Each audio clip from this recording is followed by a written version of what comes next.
जीवन में सब्र का महत्व। यह कहानी बहुत ही पुरानी है। उस समय महात्मा गौतम बुद्ध पूरे भारतवर्ष में घूम घूम कर बौद्ध धर्म की शिक्षा का प्रसार कर रहे थे।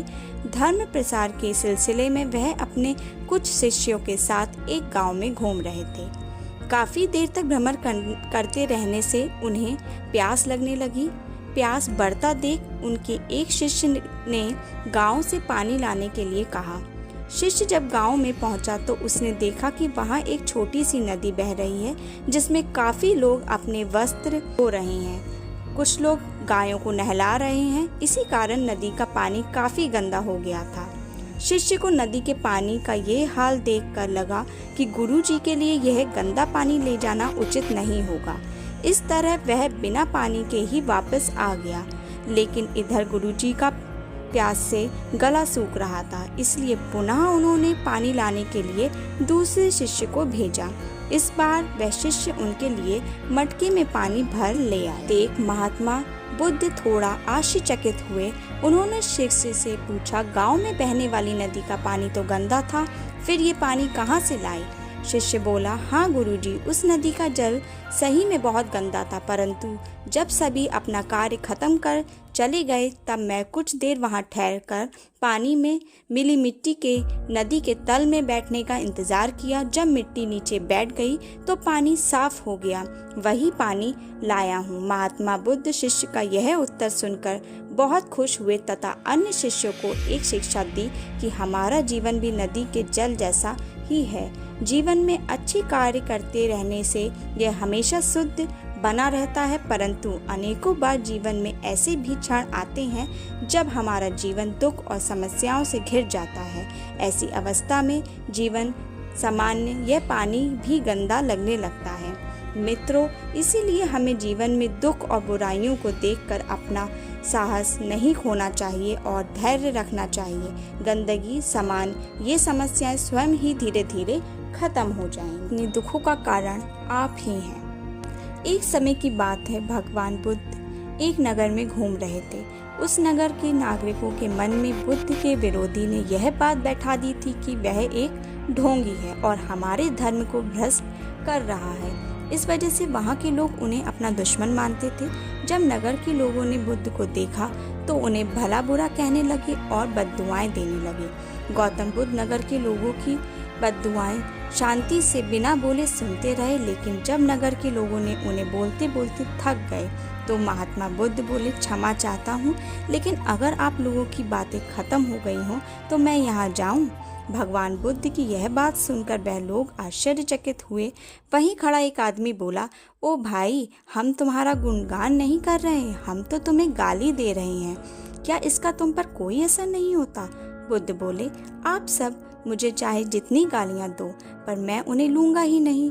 आपकी गालियाँ मुझ पर कोई असर नहीं पड़ता जब तक कि मैं उन्हें स्वीकार न करूं। बुद्ध आगे बोले, और जब मैं इन गालियों को लूँगा ही नहीं तो वह कहाँ रह जाएंगी निश्चित आपके पास। मित्रों, बुद्ध के जीवन का यह छोटा सा प्रसंग हमारे जीवन में एक नया परिवर्तन ला सकता है, क्योंकि बहुत से लोग अपने दुखों का कारण दूसरों को मानते हैं, जो कि अच्छी बात नहीं। ऐसा कर हम स्वयं के लिए गड्ढा खोद रहे हैं। यह हम पर निर्भर करता है कि हम लोगों की नेगेटिव बातों को कैसे लेते हैं, उन्हें स्वीकार करके या उन्हें नाकार। इस दुनिया में कोई गरीब नहीं है।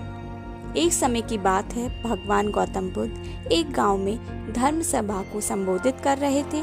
लोग अपनी विभिन्न परेशानियों को लेकर उनके पास जाते और उसका हल लेकर खुशी खुशी वहां से लौटते। उसी गांव के सड़क के किनारे एक गरीब व्यक्ति रहता था। महात्मा बुद्ध के उपदेश शिविर में आने जाने वाले लोगों को बड़े ध्यान से देखता। उसे बड़ा आश्चर्य होता कि लोग अंदर तो बड़े दुखी चेहरे से लेकर जाते हैं, लेकिन जब वापस आते हैं तो बड़े खुश होते हैं। उस गरीब को लगा कि क्यों ना वह भी अपनी समस्या को भगवान के समक्ष रखे। मन में यह विचार लिए वह भी महात्मा गौतम बुद्ध के पास पहुंचा।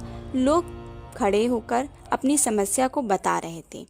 जब उसकी बारी आई तो उसने सबसे पहले महात्मा बुद्ध को प्रणाम किया और फिर कहा, भगवान, इस गांव में लगभग सभी लोग सुख है भगवान, इस गांव में लगभग सभी लोग सुख और समृद्ध हैं, फिर मैं ही क्यों गरीब हूँ।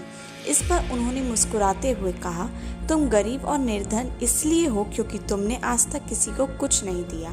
इस पर वह गरीब व्यक्ति बड़ा आश्चर्यचकित हुआ और बोला, भगवान, मेरे पास भला दूसरों को देने के लिए क्या है। मेरे तो स्वयं का गुजारा बहुत मुश्किल से हो पाता है। लोगों से भीख मांगकर अपना पेट भरता हूँ। भगवान बुद्ध कुछ देर शांत रहे, फिर बोले, तुम बड़े अज्ञानी हो। औरों के साथ बांटने के लिए ईश्वर ने तुम्हें बहुत कुछ दिया है, मुस्कुराहट दी है जिससे तुम लोगों का आशा का संचार कर सकते हो, मुख दिया है ताकि लोगों से दो मीठे शब्द बोल सकते हो, उनकी प्रशंसा कर सकते हो, दो हाथ दिए हैं, लोगों की मदद कर सकते हो। ईश्वर ने जिसको ये 3 चीज़ दी है वह कभी गरीब और निर्धन नहीं हो सकता। निर्धनता का विचार आदमी के मन में होता है, यह तो एक भ्रम है, इसे निकाल दो। कभी भी मन में निर्धनता का भाव उत्पन्न ना होने दो, गरीबी अपने आप दूर हो जाएगी। भगवान बुद्ध का संदेश सुनकर उस आदमी का चेहरा चमक उठा और उसने इस उपदेश को अपने जीवन में उतारा, जिससे वह कभी भी दुखी नहीं हुआ। अहंकार का उपहार। महात्मा बुद्ध के पास सेठ रतनचंद दर्शन को आए तो साथ में ढेरों सामग्री उपहार स्वरूप लाए।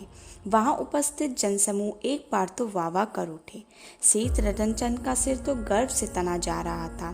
बुद्ध के साथ वार्तालाप प्रारंभ हुआ तो सेठ ने बताया कि इस नगर में चिकित्सालय, विद्यालय, अनाथालय का निर्माण मैंने ही कराया है।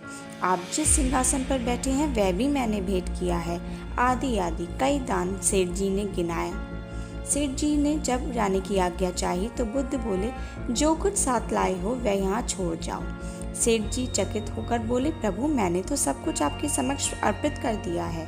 बुद्ध बोले, नहीं, तुम जिस अहंकार के साथ आए थे उसके साथ वापस जा रहे हो। यह संसार वस्तु मेरी किसी काम की नहीं है। अपना अहम यहाँ त्याग कर जाओ, वही मेरे लिए बड़ा उपहार होगा। महात्मा बुद्ध का यह कथन सुनकर सेठ जी के उनके चरणों में नतमस्तक हो गए। भीतर समाया हुआ सारा अहंकार अश्रु बनकर बुद्ध के चरणों को धो रहा था।